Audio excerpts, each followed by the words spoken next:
Idiyo TV nk'uko musanzwe mubizi murashikizwa na Dave.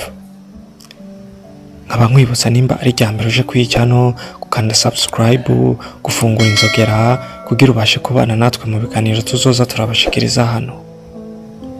Uno munsi rero tukaba tugiye kurabira hamwe ibimenyetso bitanu vy'umugabo yoroshe.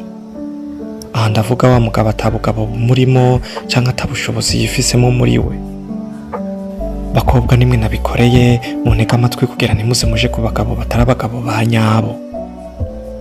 Muntega amatwi ku kimenyetso ca gatatu n'Icagatanu kuko byo birakomeye cyane. Icambere, uyu mugabo ntakunda ibintu byo kuyobora abandi kandi ntazi gukora ibikwiye mu gihe ca nyaco. Uyu mugabo igihe cyose yama atanga ivyitwazo mu kazi kiwe ndetse no mu rukundo rwiwe canke mu bikorwa vyiwe bimuranga. Ahora agerageza uburyo yoceka ku bintu niyo ariko arakora akazi ntazi kukarangiza. Ivyo navyo ni ikimenyetso gikomeye cyane c'umugabo atitaye ivyo ashinzwe. Ica kabiri, uyu mugabo nta butungane bumurimo.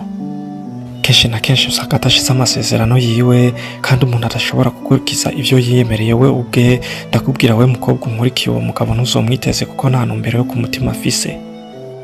Ni umuntu atazi gushira umutima wiwe ku kuri.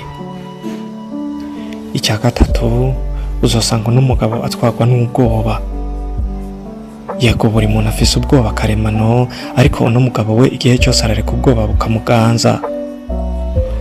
Ahora atinya ingorane shasha kandi icyo ni ikimenyetso c'uko atigera akoresha ubushobozi bumurimwo. Mu gihe uzosanga umugabo wa nyawe ahora ahangana n'ibibazo bije kuri we, uno mugabo we uzosanga afise ubwoba bwo gufata riske. Kandi ubwo uwo mugabo bizomugora gukora imishinga ya nyayo mu buzima bwiwe. Tuje ku cya kane, uno mugabo uzosanga atazi ingene yitwara mu ngorane. Arihutagiza gufata ingingo, agira umushinyu ukabije canke ingeso mbi nko kunywa ibiyarura mutwe vyinshi.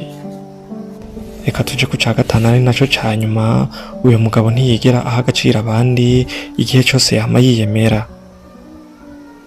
Nakunda ko abandi bamugira inama kuko we abibona nk'aho bamusuzuguye.